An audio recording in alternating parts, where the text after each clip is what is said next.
जय श्रीकृष्ण मंडळी. आज सासू सोनाने घातलाय बटाटे वेपर्स करण्याचा घाट. रात्रीच बटाटे किसून ठेवलेले, त्यामुळे आज सकाळी फक्त ते शिजवून उन्हात ठेवायचे होते. पहिले शिजवून घेतले, नंतर बसले निवांत एक एक वाळत घालत.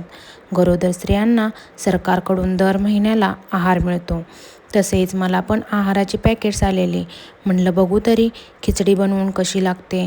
बघा, ह्या पॅकेटमध्ये मसाला, मीठ सगळं मिक्स आहे. आपल्याला फक्त पाणी टाकून शिजवून घ्यायचे आणि खरंच खूप छान लागते ही खिचडी.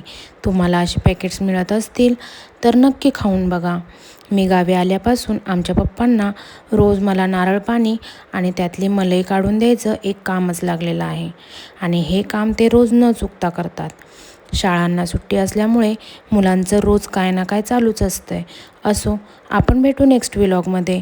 तोपर्यंत जय श्रीकृष्ण.